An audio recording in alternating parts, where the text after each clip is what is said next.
Good afternoon dear students.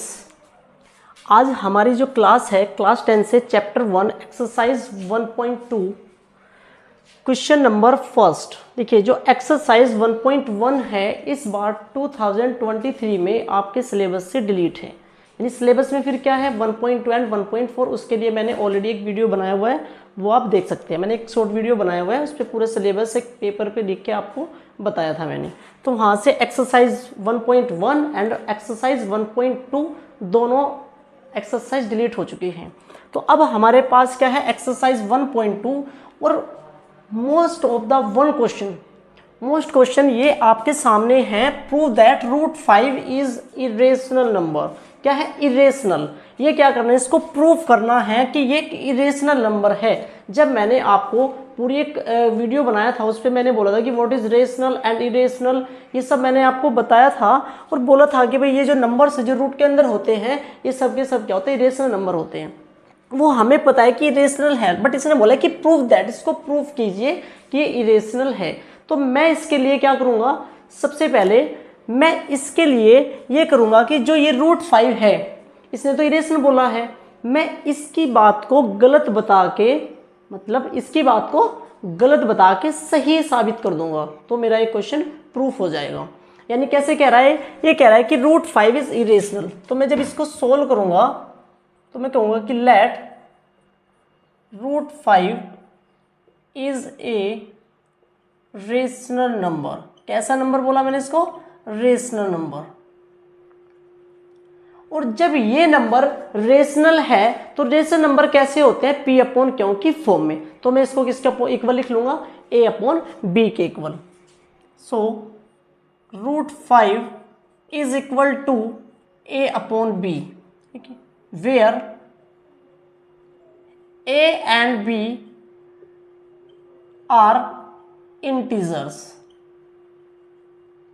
A and B क्या है, integers है, and B is not equal to 0, क्योंकि ये जो होता है ये क्या होता है, हमारी एक कंडीशन होती है किसकी, रेशनल नंबर की, कि वो क्या होता है A/B या P/Q की फॉर्म में होता है। और ऑलवेज B क्या होता है, नॉट इक्वल टू 0, क्योंकि अगर B 0 हो गया तो ये पूरा फंक्शन क्या हो जाएगा, 0 हो जाएगा, और जो क्या होगा इनफाइनाइट हो जाएगा। उसको हम, वो क्या होता है नॉट डिफाइंड, जिसको हम डिफाइंड ना कर सके।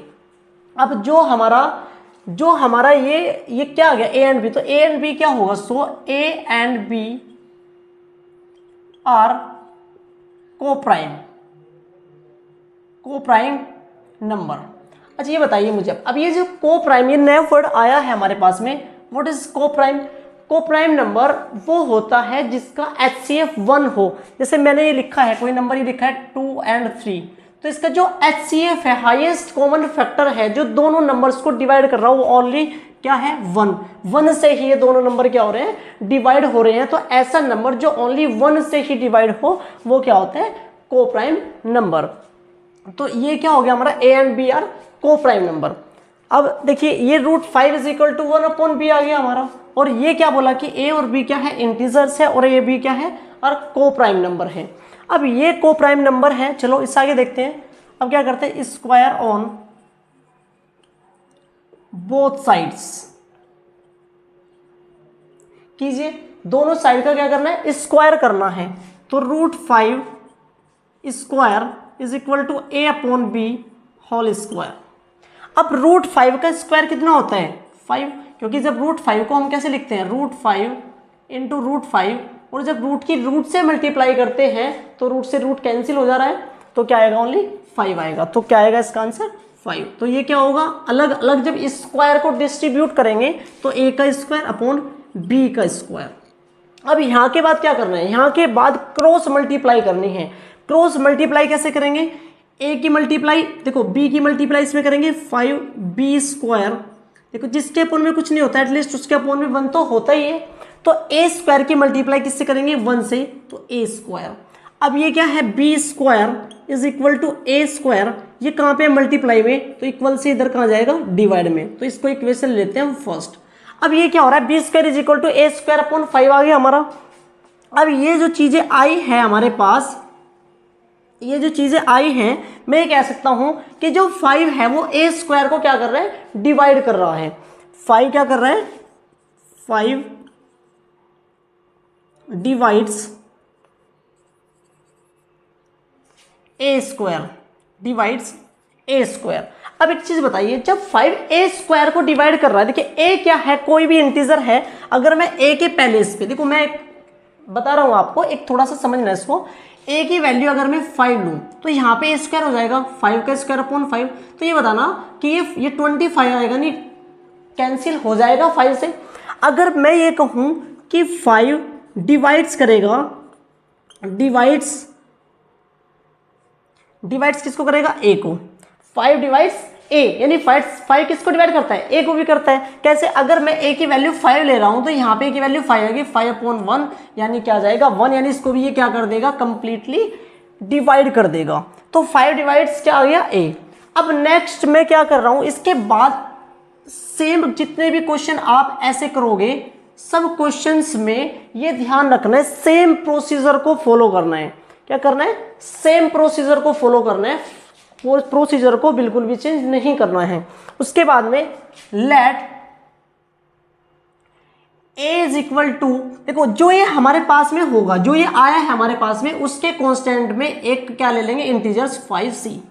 Late a is equal to 5c, तो ए की वैल्यू क्या पुट करेंगे, 5c, किस में, इक्वेशन फर्स्ट में। अब यहां पे c क्या है, where c is a integer, c भी एक क्या है, इंटीजर है, अदर इंटीजर है, क्योंकि a भी तो ऑलरेडी थे मेरे पास, तो एक एक्स्ट्रा लिया है मैंने c, ये भी क्या एक इंटीजर है।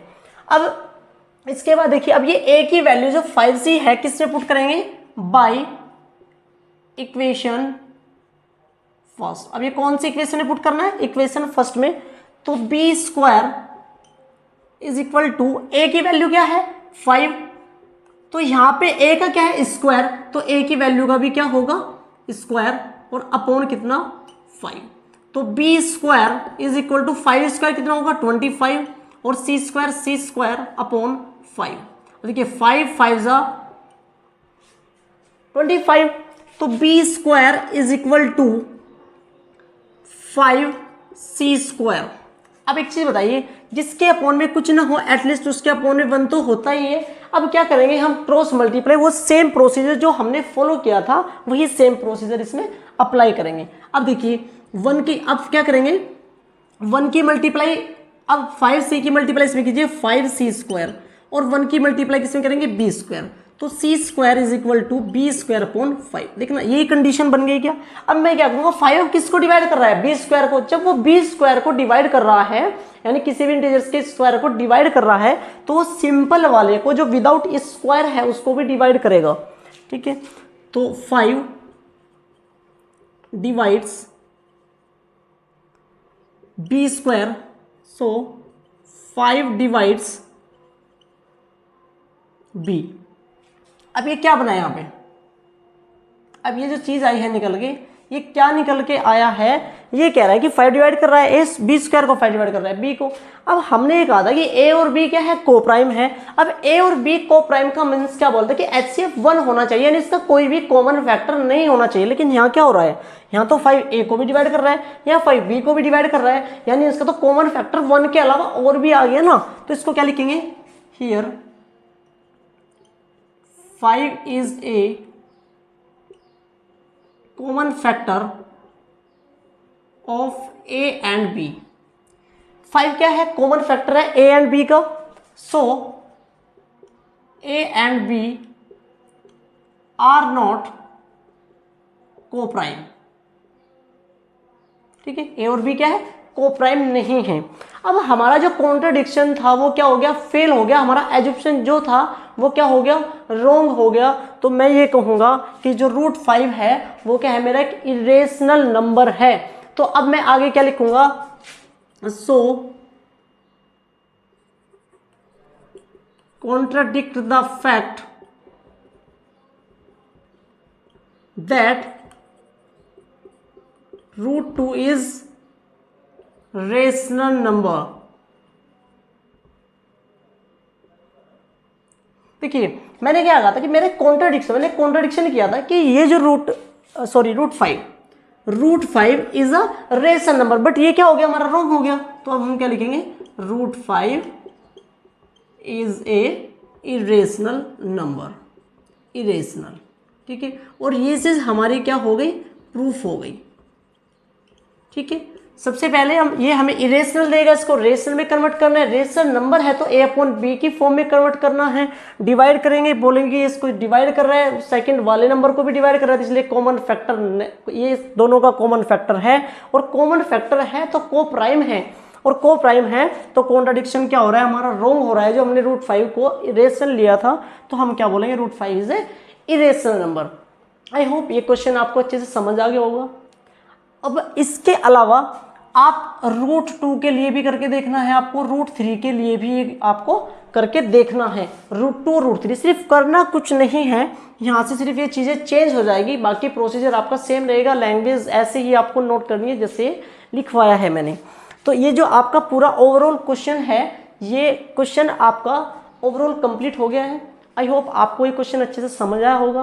क्वेश्चन अगर अच्छे से समझ में आया हो तो वीडियो को लाइक कीजिए, शेयर कीजिए, चैनल को सब्सक्राइब कीजिए। Thank you.